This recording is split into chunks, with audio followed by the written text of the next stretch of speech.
Fala, eu sou o Ludovic do Responde Aí e hoje vamos bater um papo sobre o Teorema de Rowley e o Teorema do Valor Médio.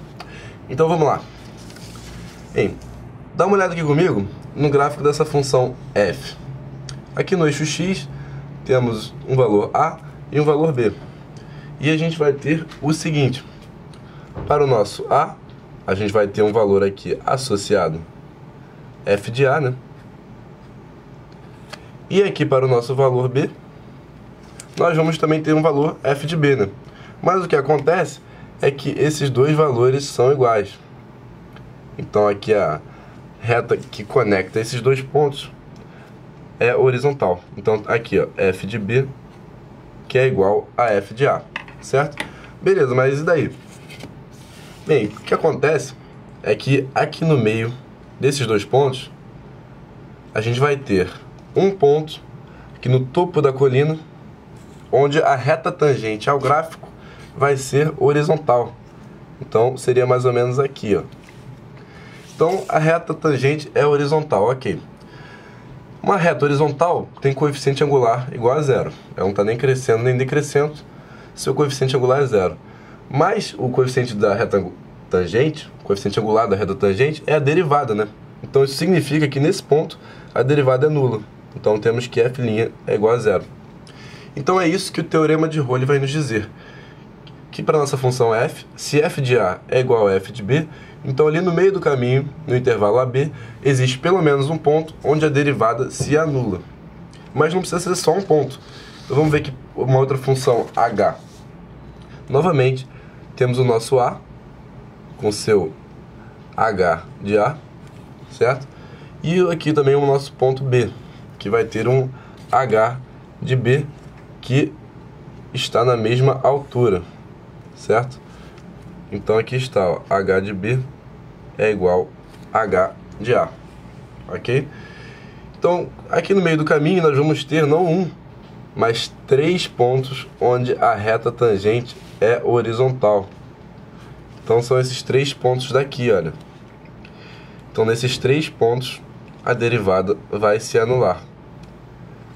Então esse que é o Teorema de Rowley.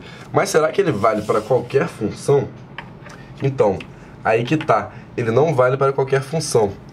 Ó, vamos pegar aqui o plano XY, temos dois pontos na mesma altura, né? A condição que precisa ser respeitada. Se a gente pensar numa função que tem uma assíntota vertical, então, por exemplo, a função vai lá para o infinito, aí ela volta. Então ela tem uma assíntota vertical aqui no meio. Então essa função, em momento algum, teve a sua derivada igual a zero, né? Ela só cresceu e depois só decresceu, mas a derivada não se anulou. Isso por causa desse ponto de descontinuidade. Então, para o Teorema de Rowley valer, a função deve ser contínua no intervalo, ok?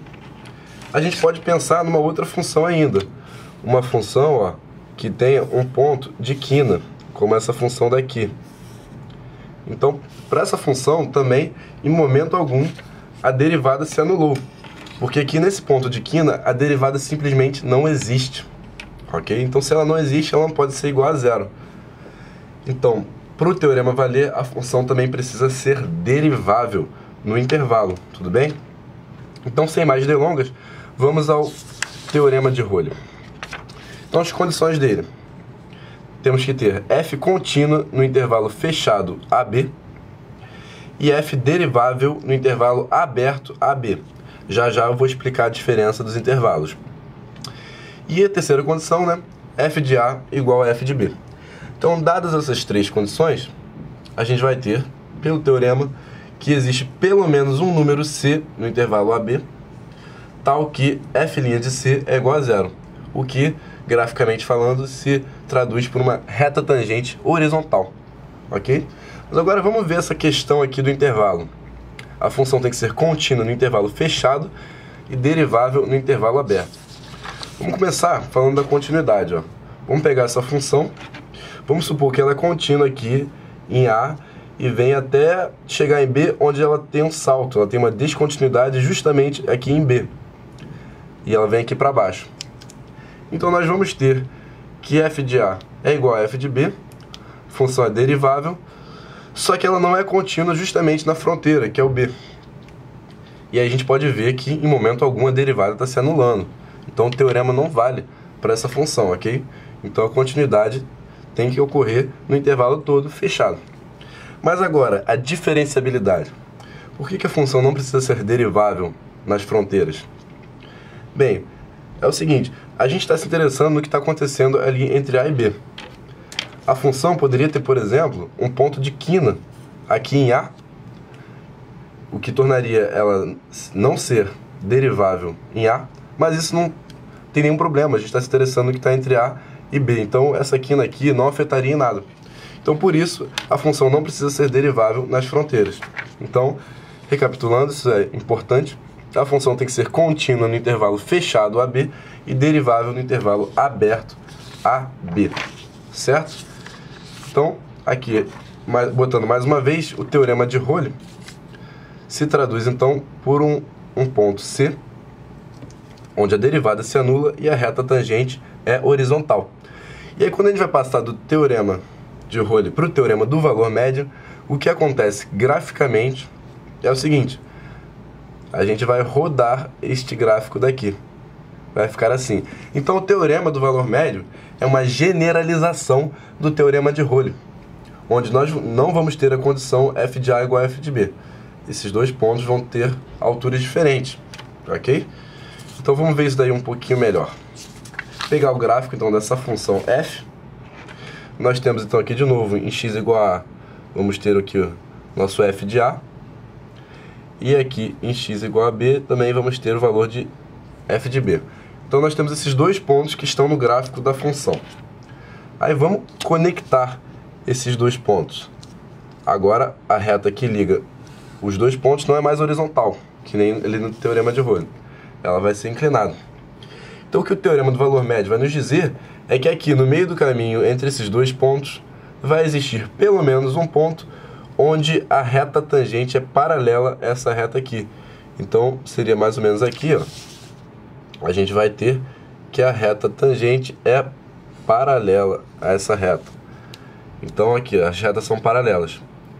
E eu vou chamar esse ponto aqui, o ponto C, f de C. Certo? Então beleza. Mas matematicamente falando, como é que a gente vai escrever uma fórmula aí para esse teorema do valor médio? Bom, a gente sabe que essa aqui é a reta tangente, né? Então o coeficiente angular dela é a derivada.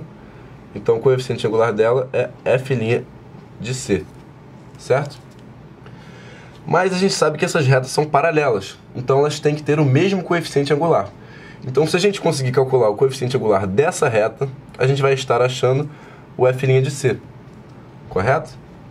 E a gente consegue calcular o coeficiente angular dessa reta, ó. Basta a gente montar um triângulozinho retângulo aqui, que a gente vai conseguir calcular o coeficiente angular dessa reta pela definição de coeficiente angular. O coeficiente angular nada mais é do que um ΔY sobre um ΔX, certo? O ΔY é o quanto a gente andou na vertical, então essa distância toda aqui. E essa distância vai ser f de B menos f de A. E o ΔX é o quanto a gente andou na horizontal, então vai ser essa distância aqui, que é B menos A.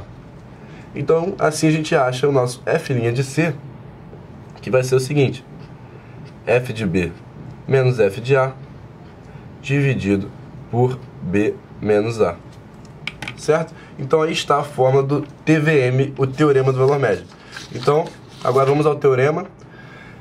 Devemos ter aquelas mesmas condições do teorema de Rowley, f contínua no intervalo fechado AB e f derivável no intervalo aberto AB. Mas agora, olha a diferença, nós podemos ter f de A maior, igual ou menor do que f de B. Então o teorema do valor médio é mais geral. Então, dadas essas duas condições, o teorema garante que existe pelo menos um número C ali no intervalo AB, onde f' de C é igual a f de B menos f de A dividido por B menos A. Então, esse é o teorema do valor médio. Enfim, por hoje é tudo. Esse vídeo te ajudou? Responde aí.